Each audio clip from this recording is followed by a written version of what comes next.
बिस्मिल्लाहिर्रहमानिर्रहीम। पिछली बार हमने general principles of criminal law पढ़ लिया था। उसका जो पोर्शन था, जो हमने ये देखा था कि 20% हमारा जो ये सब्जेक्ट है क्रिमिनल लॉ का, इसका 20% comprised of general principles of criminal law और 80% हमारा पीपीसी है, द पाकिस्तान पीनल कोड 1860, इस पर मुश्तमिल है। आज हम पीपीसी शुरू करेंगे। अल्लाह ताला को याद करके अल्लाह पाक हमारे लिए अच्छाई के असबाब पैदा फरमाए। चैप्टर 1 है इसका, जिसकी हेडिंग है इंट्रोडक्शन। सबसे पहली लाइन इसकी है प्रीएम्बल।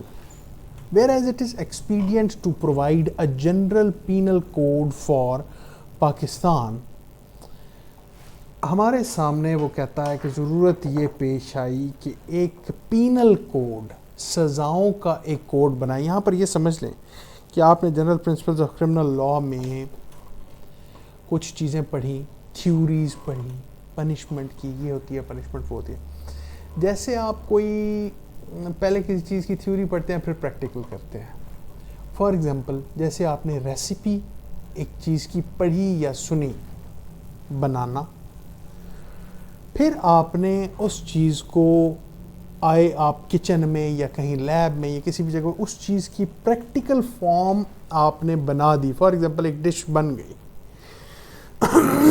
अब वो जो डिश बन गई है उसी को ही आपने खाना है। अब वो बन चुकी है, ठीक, वो ठीक है, गलत है, ख़राब है, मीठा तेज़ है, नमक कम है, जो भी है, अब वो आपके सामने एक कंसोलिडेटेड फॉर्म में मौजूद है। इसी तरह जो थ्योरीज आपने पढ़ी थी, उनको एक्सपर्ट्स ने ढाल कर, समझ कर, देख कर, परख कर, तमाम चीज़ें करके वो इस नतीजे पर पहुँचे कि उन्होंने आपको एक डिश की सूरत में लॉज प्रोवाइड कर दिए, कोड्स में डालकर। अब जो है यही है, वो पनिशमेंट कौन सी लागू होती है, वो थ्योरी कौन सी है, वो डिटेरेंट है, वो प्रिवेंटिव है, वो ये है, वो है। अब वो डिबेट पीछे रह गई। उसके नतीजे में आपके सामने कोड आ गया, इस कोड की फॉर्म में। तो प्रीएम्बल में वो ये कहता है कि जहाँ हमें ये पता चला कि एक कोड बनाना ज़रूरी है, उसी पर तो मुल्क चलाएंगे। तो हमने ये किया, it is enacted as follows, ये बना के आपके सामने रख दिया।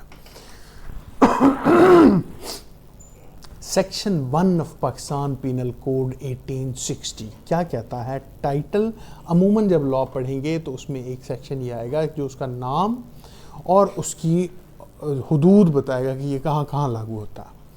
Title and extent of operation of the code. This act shall be called, इस एक्ट का नाम होगा द पाकिस्तान पीनल कोड। और दूसरी बात, and shall take effect throughout Pakistan, और सारे पाकिस्तान में लागू होगा। अगर आपसे कोई ये सवाल पूछे, बताओ इसका क्या नाम है, तो नाम ये है। कहाँ कहाँ लागू होगा? पाकिस्तान में लागू होगा। दूसरी बात, अच्छा, ये जो मैं पीपीसी बुक आप कहीं भी लिखें अगर नेट पर, तो एक पीपीसी आपको कंसोलिडेटेड फॉर्म में लिख देगा। वो इस वक्त आपके सामने है उस डॉक्यूमेंट की सूरत में। इसका जो पीडीएफ का पेज नंबर 30 है, यानी पहले उसका वो चल रहा है इंडेक्स, उसमें तमाम सेक्शंस वो बता रहा है। अब आप चैप्टर 1 जहाँ से शुरू हो रहा है, वो इसका पीडीएफ का पेज नंबर 30 है। आपने कहाँ से पीपीसी डाउनलोड की वो नहीं पता मुझे, लेकिन जहाँ से भी करें, सारी दुनिया में बैठे हुए, तो पीपीसी यही सेम निकलेगी। अब आप उस झंझट से निकल चुके हैं कि कोई फलां नोट्स हैं, ये फलां ये है, ये फलां। Section 2 of PPC, punishment of offences committed within Pakistan. Section 2 ये कहता है कि every person shall be liable to punishment under this code. हर शख्स को सज़ा उसी तरह से दी जाएगी जैसा कि इस कोड में बताई गई है, एंड नॉट अदरवाइज, और कोई तरीका नहीं लगाया जाएगा। फॉर एवरी एक्ट, हर उस एक्ट और ओमिशन या काम को तर्क कर देना जो कि जुर्म हो। ये मेरा ख्याल है पिछली क्लासेस में आपको अब क्लियर हो गया होगा। हर यानी ऑफेंस जो उसने किया और जो कि contrary to the provisions thereof, इसमें बताए गए अहकामात की खिलाफ वर्जी करता हो। यानी आपको मना किया गया, आप बंदा नहीं मारेंगे, अगर मारेंगे तो ये सज़ा है, ठीक। तो उसी तरह से जैसे बताया गया है आप वो काम नहीं करेंगे, अगर करेंगे तो फिर वही सज़ा मिलेगी। इस सेक्शन 2 का ये मतलब है। Of which he shall be guilty within Pakistan, हर उस जुर्म की पादाश में उसे वही सज़ा दी जाएगी जो इस कोड में लिखी है, जो कि पाकिस्तान में वो करेगा। सेक्शन 2 क्लियर हो गया। Section 3, punishment of offences committed beyond but which by law may be tried with in Pakistan. कुछ ऐसे जराइम हैं कि हमने पाकिस्तान में, आपने कहा कि ये पीपीसी पाकिस्तान में लगेगी, हमने तो ये जुर्म पाकिस्तान में किया ही नहीं है, फिर क्या करोगे? एनी पर्सन लायबल, ऐसा हर शख्स जिसने कुछ ऐसा किया हो by any Pakistan law to be tried for an offence committed beyond Pakistan shall be dealt with according to the provision of this code for any act committed beyond Pakistan in the same manner as if such act had been committed within Pakistan। अगर जुर्म ऐसा है कि पाकिस्तान में उसकी सज़ा है, इस बंदे ने यहाँ पर नहीं किया था, वो जुर्म किया पाकिस्तान से बाहर था, लेकिन जुर्म की नौइयत ऐसी है कि इस पर मुकदमा चलाया जा सकता है पाकिस्तान में, तो उसकी भी सज़ा वैसी ही होगी और वैसा ही समझा जाएगा जैसे पाकिस्तान में उसने ये जुर्म कमिट किया था, ठीक। Extension of code to extra territorial offences. Territory एक ख़ास स्पेसिफिक जोग्राफियाई हुदूद आपने तय कर ली, उनकी तो बात आपने ऊपर समझ ली। अब इसकी एक्सटेंशन की बात आ रही है। The provisions of this code apply also to any offence committed by, निरी जोग्राफियाई हुदूद ही नहीं, ये जो सेक्शन 4 ऑफ द पीपीसी है, ये पीपीसी के ऑपरेशन को आपकी जियोग्राफिकल लिमिट से बाहर लेके जा रहा है। कैसे? The provisions of this code apply also to any offence committed by, हर उस शख्स पर भी ये पीपीसी लागू होगी और इसी के तहत उसे सज़ा मिलेगी जिस शख्स ने any citizen of Pakistan or any person in the service of Pakistan in any place without and beyond Pakistan, जिसने जुर्म कमिट किया वो है भी पाकिस्तान से बाहर, वहीं पर ही जुर्म कमिट किया, लेकिन वो सिटीजन आपका है, उस पर भी लगेगा यही पीपीसी। उसके जराइम को तोलने का पैमाना भी यही पीपीसी होगा। जिसने, शहरी आपका है, क्राइम उसने बाहर जाके किया, डाका मारा है फॉर एग्जांपल बाहर के किसी मुल्क में, और आप पाकिस्तान गया, उसने कहा यार मैंने आपको तो नहीं ना डाका मारा, आपको क्या तकलीफ है? ना पुत्र, हमें तकलीफ है। क्यों? कि सेक्शन 4 हमें यह बताता है कि तू सिटीजन हमारा है, लिहाजा तुझे लटकाएंगे उस जुर्म पर जो तू बाहर से करके आया है, ठीक। इससे अगली सूरत सेक्शन 4 क्लॉज 1, इस तरह आप इसे पढ़ेंगे, या सेक्शन 4 सब सेक्शन 1, इस तरह आप इसे पढ़ेंगे। इसका पहला हिस्सा ये है कि वो आपका सिटीजन था, लेकिन जुर्म बाहर कमिट किया, उस पर पीपीसी लागू होगा। इससे अगली, इसकी हर चीज़, हर एलिमेंट जो हम यहाँ पर डिस्कस कर रहे हैं वो एक अलग हेडिंग बनेगी। एक बात यह लिखा हुआ आपके सामने आ गया, तो अभी हमारे एक स्टूडेंट ने जैसे सवाल किया था कि क्या ये 179 पेजेस अगर इसके हैं तो क्या वही पढ़ेंगे। इसके पेजेस इंपॉर्टेंट नहीं होते कभी भी। लॉ की अंडरस्टैंडिंग इंपॉर्टेंट होती है। पेजेस क्यों इंपॉर्टेंट नहीं होते कि आपको फाइनल सेमेस्टर्स में, आपको ये पता है कि 4 ऐसे लॉज हैं, पता नहीं शायद आपकी यूनिवर्सिटी लॉज की तादाद में कोई कमी या बेशी ना कर दे, लेकिन 4 ऐसे लॉज तो लाजमन होते हैं कि जिनकी बुक, टेक्स्ट बुक आपको पेपर के दौरान मिलती है। पेपर के दौरान बुक लॉ है कि आपको दी जाएगी, आपके सामने पड़ी हुई होगी ये पीपीसी फॉर एग्जांपल। वो 4 बुक्स में से सीआरपीसी, सीपीसी, क्यूएसओ ऐसी बुक्स हैं, वो माइनर एक्ट्स है, एक चौथी बुक। पेपर के दौरान आपको बुक दी जाएगी, लिहाजा ये ज़रूरी नहीं है कि हमारे पास टेक्स्ट है या नहीं, ज़रूरी ये है कि हम उसको किस तरह से एलेबोरेट करते हैं। लिहाजा इसी एक क्लॉज में, clause 1 of section 4 of PPC में 2 बातें निकलती हैं। एक, वो सिटीजन ऑफ पाकिस्तान है, क्राइम उसने एसेंशियल, उसका ये है कि क्राइम उसने बियॉन्ड पाकिस्तान किया, उसको भी पीपीसी के तहत सज़ा दी जाएगी। और दूसरा, वो आपका सिटीजन भी नहीं है, लेकिन और any person in the service of Pakistan, वो आपका मुलाजिम है। सिटीजन वो इंडोनेशिया का या इंडिया का हो सकता है, लेकिन मुलाजमत पाकिस्तान की कर रहा है और काम भी उसने बियॉन्ड पाकिस्तान ही किया, जुर्म कमिट किया, उसको भी सज़ा आप अंडर पीपीसी 1860 देंगे। ठीक, यहाँ तक क्लियर हो गई बात। अब आपका क्लॉज 1 क्लियर हुआ, क्लॉज 2 ओमिट हो गया, क्लॉज 3 भी ओमिट हो गया। ये क्या इन्होंने किया हुआ कि जब ओमिट हो गया तो उड़ा दें? क्या ख्याल है? तारे तारे लगा के अब हम ये ओमिट हुआ वो भी याद रखें।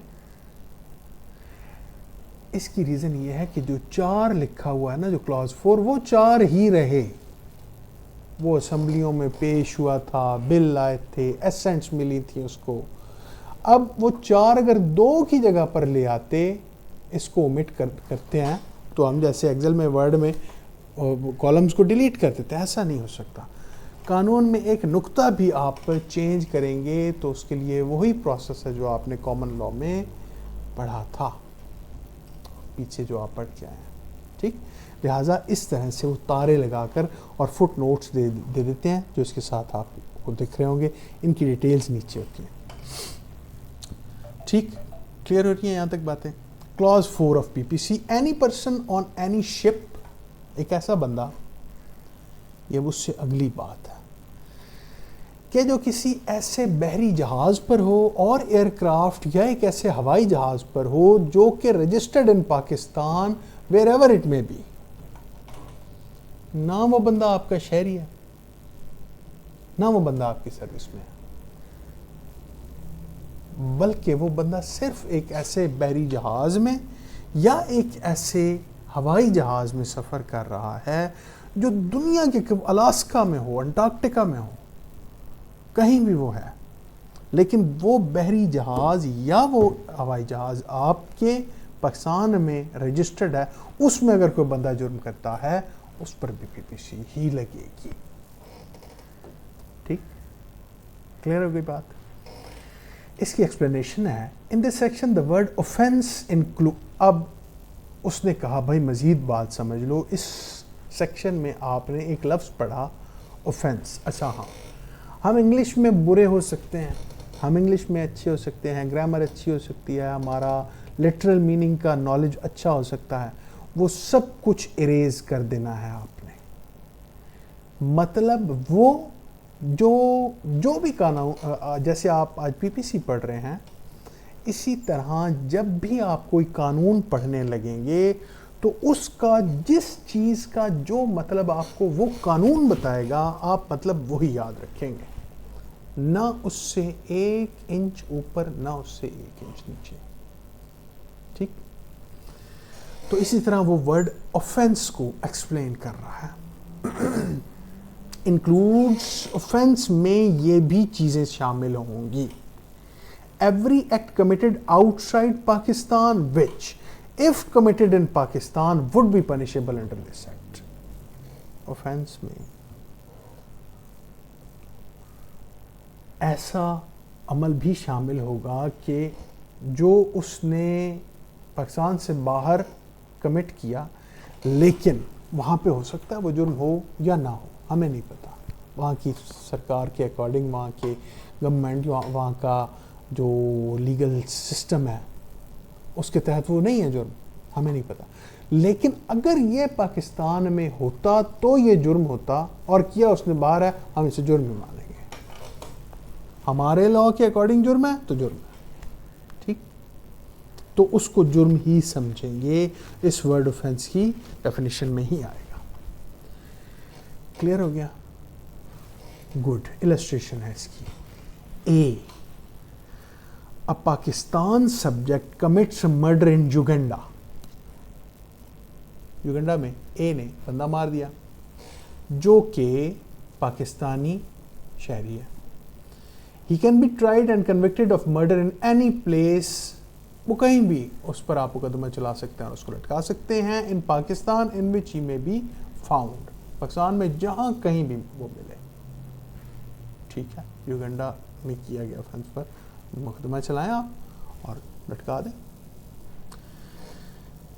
बी ओमिट हो गया। बी देखें, इलस्ट्रेशंस तक पर भी ध्यान रहता है आपकी गवर्नमेंट का, आपकी लीगल स्ट्रक्चर का, तो बी इलस्ट्रेशन हो गई। C, a foreigner who is in the service of Pakistan commits a murder in London, he can be tried and convicted of murder at any place in Pakistan in which he may be found। London में बंदा मार दिया, उसको भी उसी की illustrate उसको कर रहा है। D, a British subject living in Junagadh instigates E to commit a murder in Lahore. ध्यान से समझिएगा। डी एक ऐसा बंदा है कि जो है British subject, living in Junagadh है, ना वो पाकिस्तान का सिटीजन है ना वो पाकिस्तान में रह रहा है। Instigates E to commit a murder in Lahore, एक और बंदे को वर्गलाता है, बहलाता फुसलाता है, बंदा मार दे, वो बंदा जो लाहौर में है। अब ये ऐसा ऑफेंस है कि जिसको मारने वाला प्रिंसिपल परपेट्रेटर जो कि ई है, वो भी अंडर पीपीसी सजा पाने का मुस्तहिक है, और उसको इंस्टिगेट करने वाला भी सजा पाने का मुस्तहिक है जो कि डी है। तो डी को आप लाकर, D is guilty of abetting murder, abetment के तहत वो इसका मुजरिम है और उसको सजा दी जा सकती है। ठीक, क्लियर होगी बात? अब ऊपर वाला सेक्शन 4 हमें क्लियर हो गया। Good. 5, certain laws not to be affected by this act. उसने अब एक गुंजाइश पैदा कर दिया आपके लिए। ठीक है, हमने काफ़ी सारी चीज़ें पीपीसी में रखी हैं, तो पीपीसी जो है वो आपको काफ़ी सारी चीज़ें बताएगी। Nothing in this act is intended to repeal, vary, suspend or affect any of the provisions of any act for punishing mutiny and desertion of officers, soldiers, sailors or airmen in the service of the state or of any special or local law। आप देखें, civilians जो है ना, उनके बारे में तो आप ये सारे लॉज लगाएंगे, लेकिन कुछ ऐसी इस नौयत के जराइम हैं कि उनके आप एक्सपर्ट्स हैं नहीं, और फिर वो जो मुजरिमान हैं वो भी आम सिविलियंस की तरह नहीं होते। मिसाल के तौर पर एक शख्स जो गद्दारी का मुर्तकिब हुआ, एक ऐसा शख्स जो फौज को छोड़ के भागा हुआ है, सोल्जर है, सेलर है, एयरमैन है, या रियासत का कोई भी वो इस तरह का उसका असास नौयत का काम है, उसके हवाले से जो लॉज स्पेशली आपने बनाए हुए हैं, फॉर एग्जांपल फौजियों का अपना लॉ है या पुलिस वालों का कोई अपना, पीपीसी उसको नहीं छेड़ेगा। उनके लिए, उन स्पेसिफिक हालात के लिए आप उन स्पेशल लॉज को देख लीजिएगा, हमें कोई इतराज़ नहीं है। ठीक, क्लियर हो गई बात? गुड। आपको मुबारक हो, आपका चैप्टर 1 यहाँ पर क्लियर होता है। थैंक यू सो मच जी, और फिर अगली बार मिलते हैं।